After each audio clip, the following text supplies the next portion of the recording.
Okay, I want to put a little video together for you about one of the problems in assignment 22.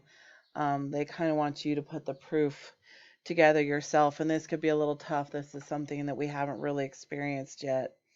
So whatever you're given information here, I'm going to switch to another screen for a minute to do some markings to show you, because my program doesn't let me mark on this diagram, but I want to be able to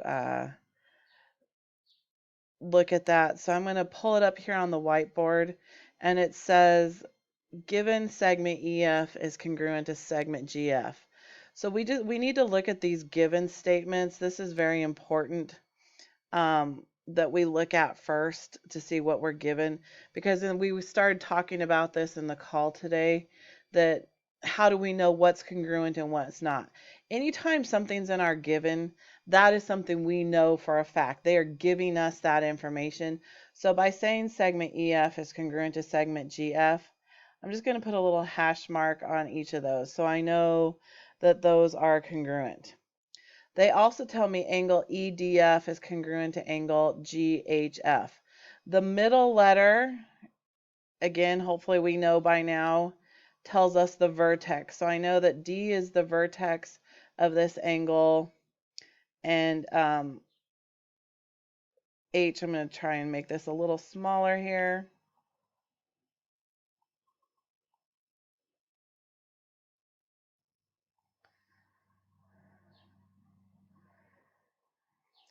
So that I can mark that angle congruent to that angle. So I know right now I have an angle and a side, and based on the congruence theorems you've talked about so far, we've done side, side, side, side, angle, angle, side, and angle, side, angle. Okay. Now, for the ones with sides involved in them, so we only have a couple that have sides. We have angle, side, angle. We have angle, angle, side, side, angle, side. Side, side, side wouldn't be the one here because I have an angle, so I know I'm not looking there. For side, angle, side, the angle has to be between the sides. This angle is not touching that segment, so I know I'm not looking at side, angle, side. So now it's down to the fact of whether I'm looking at angle, angle, side, or angle, side, angle. Angle, side, angle, again, the angles have to be touching the side there. That side has to be between them. This angle out here is not touching, so I know that's not the angle. So the first thing we're going to do, I'm going to go back, switch screens a minute, and we're going to send those two given statements to our proof. So if I go back here, I'm going to click on send to proof, and it says it's given the reason. Okay, I'm going to click on send to proof for the next one. Now, the proof statement is always the very last statement in my proof. So I'm not going to send that yet. I'm going to wait because I'm not ready to prove that the triangles are congruent. I don't have enough information. If I come back here, I only have an angle and a side. Now I have eliminated that it's going to be side, angle, side. So I'm looking here, and it's not going to be angle, side, angle, because again, the angle isn't touching. So I need another angle that is touching that segment that I can prove. Now, there's only a couple things I know without being told, and one of them we've talked about earlier in this unit is vertical angles. So I know anytime that two lines intersect, those vertical angles are always congruent. So angle EFD and angle GFH, those two angles there, they're going to end up being congruent to each other. And you notice when I'm marking, I know we haven't gotten a chance to talk about this, but when I'm marking, I'm putting two arc marks here because I've already used one for the first set of angles. So this is showing a second set of angles.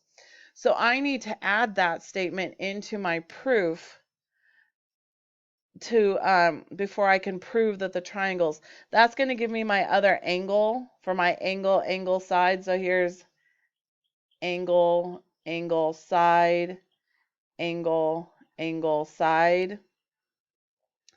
So I need to get that other angle, this EFD and GFH, I need to get that statement in. So what I'm going to do, go back here. So I'm going to click over here in my box on my angle symbol. And then I want to type the letter. So I said the first one was going to be EFD. So I typed that. And then I'm going to put my congruent symbol and click on my angle symbol. And the other one is going to be GFH. And the reason. Okay, so now I'm going to click here on reason, and it's going to bring up a menu to scroll through, and I'm looking for a reason that talks about vertical angles. And I get down here to vertical angles property. So I see that, okay, and I'm going to hit validate to add that to my proof.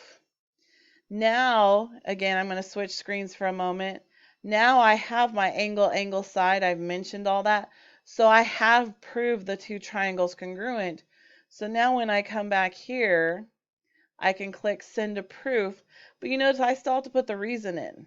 Okay, I have to put in the reason in. We said it was going to be angle side. So I'm going to scroll down till I find angle side congruence property.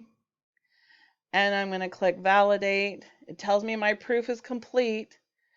And then I'm going to check my answer, and it's going to tell me, yes, I got it correct. Now, not every student is going to get the same proof. The one I just went through with you here is not the same one you're probably going to get on your screen. But hopefully you can take this series of steps to help you figure out what you need to do to finish your proof. This is a difficult question, and I understand that.